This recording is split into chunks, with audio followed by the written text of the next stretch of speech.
बिस्मिल्लाहिर्रहमानिर्रहीम। 10th class, unit number 11, lecture number 11A, chords and arcs. इसका पहला theorem है जो हम आज डिस्कस करते हैं। स्टेटमेंट ये है, if two arcs of a circle, अगर एक सर्कल हो और उसकी कोई सी दो आर्क्स।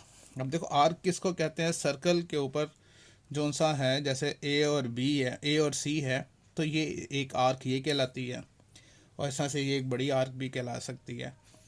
तो कहता है if two arcs of a circle, अगर एक सर्कल की दो आर्क्स हों, या और ऑफ कॉन्ग्रेंट सर्कल, या अगर दो कॉन्ग्रेंट सर्कल है, जैसे मैंने यहाँ पर ड्रॉ किए हैं।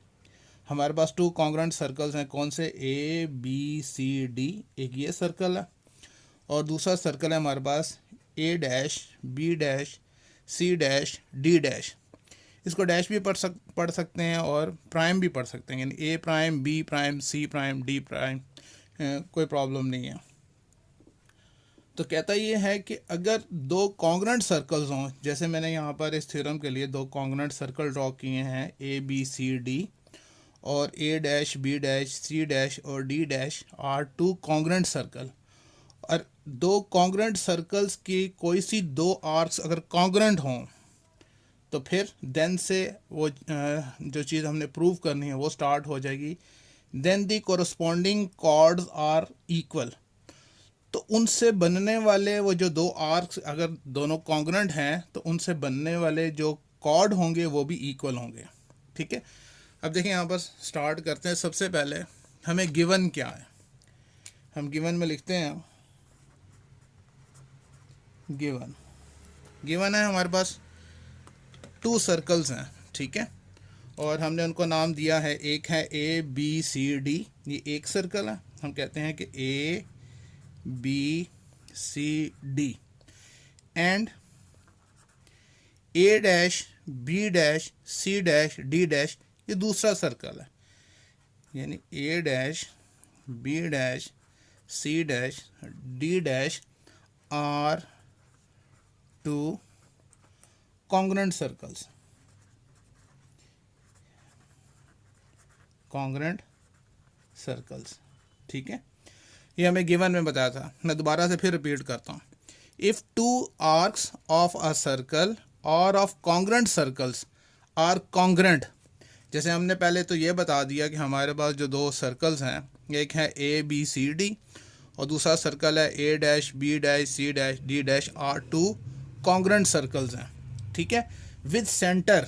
अब इस सर्कल का सेंटर क्या है? ओ, और इस सर्कल का जो सेंटर है वो ओ डैश। तो हम लिखते हैं यहाँ पर with centres O and O dash respectively, बिल तरतीब। ठीक है, तो सबसे पहले तो हमने ये बता दिया कि हमारे पास जो उनसे हैं दो कॉन्ग्रेंट सर्कल्स हैं और उनके नेम्स बता दिए हैं। यानी पहला जो सर्कल है उसका नेम है ए बी सी डी, जिसका सेंटर ओ है, और दूसरा सर्कल है A dash B dash C dash D dash, और दूसरा सर्कल जिसका सेंटर क्या है? O dash. ठीक है, अच्छा, अब उसने कहा था कि इस तरह से कि उनके अगर इफ़ टू आर्क्स, तो उनसे बनने वाली, इनके ऊपर बनने वाली, यानी एक सर्कल पे हम आर्क लेते हैं, क्या मेजरमेंट ए डी सी, ये वाली आर्क। ठीक है, अगर हम ए सी कहेंगे तो फिर गलत हो जाएगा, ये भी तो ए सी है। ठीक है ना, तो हमने इस एक पॉइंट का सहारा लेते हुए एक हमने आर्क बताई ए डी सी, ये वाली आर्क। अगर हम कहते हैं ए बी सी, तो फिर ये वाली आर्क होती है। ठीक है, तो हमने कहा कि ए डी सी, सो दैट, हम यहाँ पे लिखते हैं साथ में, so that measurement A D C, और उसके लिए ऊपर हम सिंबल इस तरह से एक सिंबल डालते हैं आर्क के लिए। इससे अंदाज़ा हो जाता है कि सर्कल के ऊपर ये पॉइंट्स हैं दो, ए और सी दो पॉइंट्स हैं जिनके मिड में डी आता है, तो ए डी सी एक ये आर्क, ये इक्वल टू है measurement A dash D dash C dash के, यानी A dash D dash C dash, और ऊपर हम ये आर्क लगा देते हैं। क्लियर हो गया? ये तो हमें गिवन था यहाँ तक। मतलब ये देन से पहले पहले जो बातें थी, इन दो लाइनों में हमने ये कहा कि if two arcs of a circle, एक सर्कल के टू आर्क्स, या ऑफ कॉन्ग्रेंट सर्कल, ये दो कॉन्ग्रेंट सर्कल्स हों। जैसे हमने कहा ये ए बी सी डी एक ये सर्कल, और A dash B dash C dash D dash ये सेकंड सर्कल। अगर ये दो कॉन्ग्रेंट सर्कल्स के ऊपर जौन सा है, हमने यहाँ पे कहा A B C D and A dash B dash C dash D dash are two congruent circles, जिनके सेंटर्स क्या हैं, O and O dash respectively, और इनके ऊपर दो आर्क्स जोन सी हैं, यानी measurement A D C that is equal to measurement A dash D dash C dash के। इसके बाद देन से जो चीज़ हमने प्रूव करनी है वो यहाँ से स्टार्ट होती है। Then the corresponding chords are equal. अब कॉर्ड कौन से हैं, इस आर का कोरस्पॉन्डिंग कॉर्ड बनता है ए सी, और ये जो आर्क है ए डैश डी डैश और सी डैश, और इसका कोरस्पॉन्डिंग आर्क बनती है ए डैश सी डैश। तो हमने ये प्रूव करना है कि ये आर्क जोन सी है वो इसके इक्वल है, ये हमने प्रूव करना है। तो यहाँ पे हम लिखते हैं टू प्रूव में क्या हो जाएगा, मेजरमेंट ए सी, ये वाली जोन सी है chord, measurement A C is equal to measurement A dash C dash.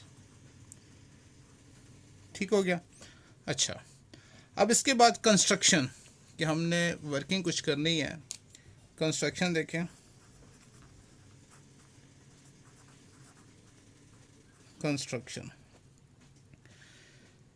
Construction में हमने ये करना है कि हमने इस ओ को ज्वाइन करना है ए के साथ और सी के साथ। इसी तरह से हमने ओ डैश को ए डैश के साथ ज्वाइन करना है और सी डैश के साथ।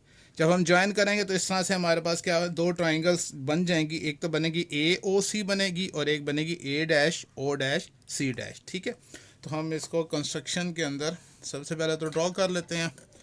ओ को ए के साथ स्केल की मदद से यहाँ पर डॉटेड लाइन से इसको इससे ज्वाइन कर लेंगे, और फिर ओ को सी के साथ इस तरह से ये ज्वाइन कर लें। ठीक हो गया। इसी तरह से ओ डैश को ए डैश के साथ, और इसी तरह से ओ डैश को सी डैश के साथ जो सा है हमने ज्वाइन करना है।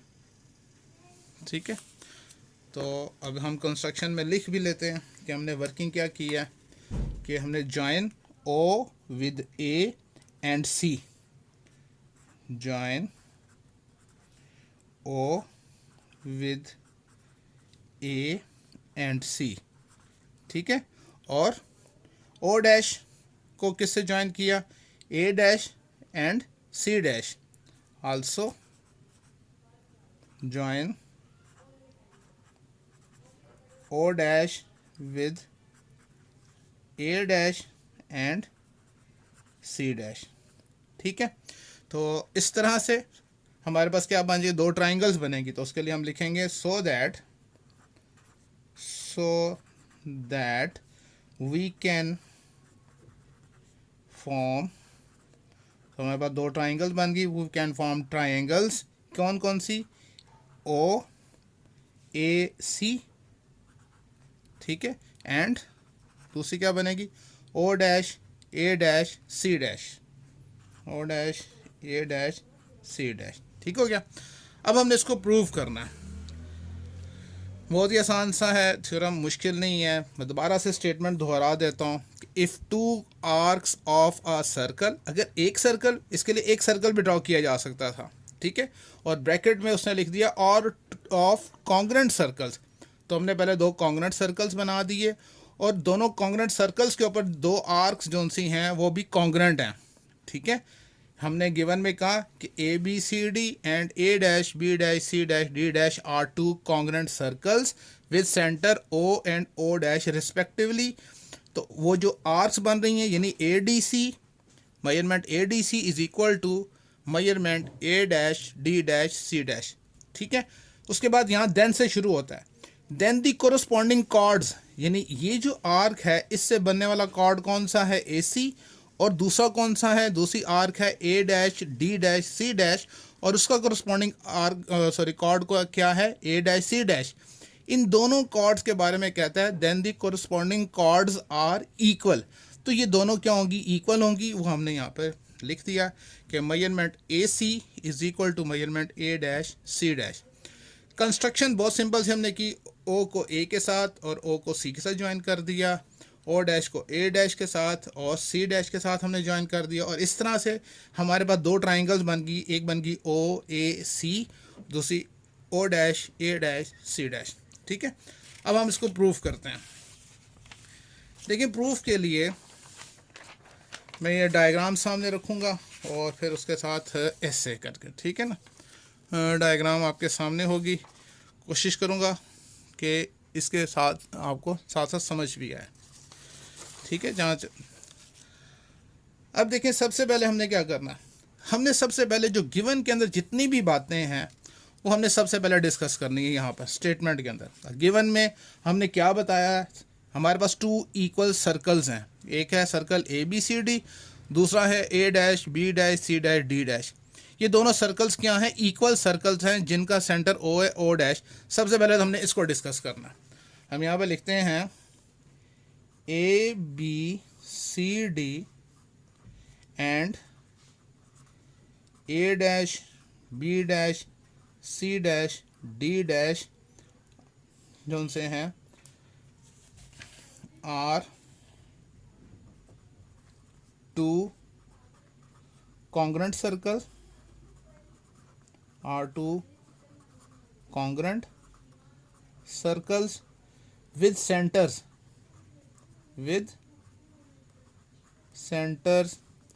O and O dash respectively।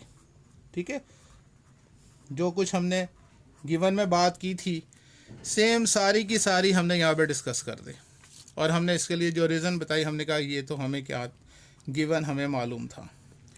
अब एक और चीज़, इस गिवन में हमें और क्या मालूम है कि वो जो दोनों आर्क्स हैं वो क्या हैं, वो इक्वल है। ये भी लिख देते हैं, हम कहते हैं कि मेजरमेंट ए डी सी, ये जो आर्क थी ये क्या है, ये इक्वल है measurement A dash D dash C dash के। ये भी क्या है, गिवन है। ठीक है, ठीक है। जब दोनों आर्क्स जोन सी हैं वो इक्वल हैं तो उससे बनने वाले कोरस्पॉन्डिंग एंगल कौन कौन से, एंगल ए ओ सी, इस आर्क से बनने वाला एंगल वो इस एंगल के भी इक्वल होगा। ठीक है, तो देयरफॉर हम ये कह सकते हैं, therefore measure angle A O C equal to measure angle A dash O dash C dash. तो इसके रीज़न क्या है, सिंपल से रीज़न लिखेंगे कि central angles subtended y equal arcs of the equal circles. ठीक है, दोनों जो उनसे हैं एंगल्स क्या बनाएंगे, इक्वल एंगल्स बनाएंगे, क्योंकि उनके दोनों के दोनों जो आर्क्स हैं, दोनों के दोनों जो आर्क्स हैं वो भी इक्वल हैं, और उनके कॉर्ड जो से वो हमने इक्वल करने हैं, वो तो हमने प्रूव करना। ठीक है, अच्छा अब हमने क्या करना है, हमारे पास दो ट्राइंगल बन रही हैं। देखें इसके अंदर एक तो ट्राइंगल बन रही है हमारे पास ए ओ सी, दूसरी ट्राइंगल बन रही है A dash O dash C dash. हम इन दोनों ट्राइंगल्स को हमने कॉन्ग्रुएंट करना है। तो कॉन्ग्रुएंट करने से पहले हमें क्या करना होगा, इन दोनों को हमने कॉरेस्पॉन्डेंस में लेना होगा। ठीक है, तो हम यहाँ पे लेते हैं, now in triangle A O C correspondence to triangle A dash O dash C dash. ठीक है, अब दो ट्राइंगल्स को कॉन्ग्रुएंट करने के लिए कॉरस्पॉन्डेंस में लेना पड़ता है और किस तरह से कॉन्ग्रुएंट करते हैं हमने 9th क्लास में बार बार सीखा है।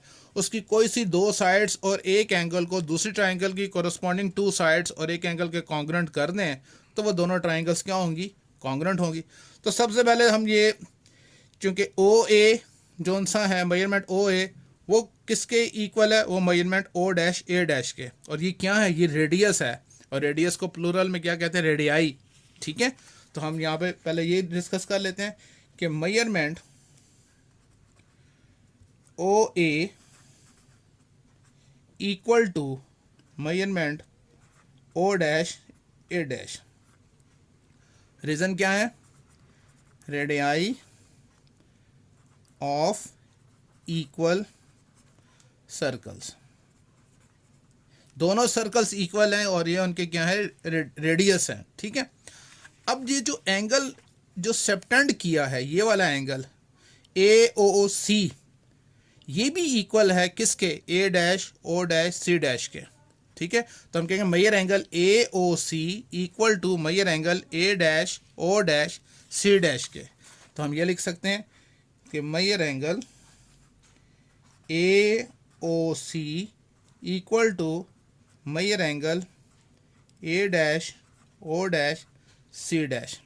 ये हमने ऊपर ऑलरेडी प्रूव भी किया हुआ है, ये कि एंगल जो उनसे होते हैं वो भी अगर दोनों आर्क, सॉरी यहाँ मैंने आर्क का सिंबल नहीं लगाया, तो उनके कोरस्पॉन्डिंग एंगल जो बनते हैं सेंटर के साथ वो भी इक्वल होते हैं। तो हम ये कह सकते हैं ये क्या है, ये ऑलरेडी प्रूव्ड है। ठीक हो गया। अच्छा, हमने इस साइड को कॉन्ग्रुएंट इक्वल किया इस साइड के, फिर ये वाला एंगल इस एंगल के इक्वल किया। अब ये जो साइड है ओ सी, ये भी तो इक्वल होगा ओ डैश सी डैश के। ठीक है, तो हम लिखते हैं measurement O C equal to measurement O dash C dash के। सेम यही वाली reason, radii of equal circles, radii of equal circles. ठीक है, तो इस तरह से हमने टू साइड्स और एक एंगल को दूसरी साइड दूसरी ट्राइंगल की कोरस्पॉन्डिंग टू साइड्स और एक एंगल को कॉन्ग्रुएंट कर दिया। तो ये दोनों ट्राइंगल्स क्या होंगी, कॉन्ग्रुएंट होंगी। Therefore triangle A O C congruent to triangle A dash O dash C dash. तो हम इसके रीजन लिख सकते हैं side angle side congruent to side angle side.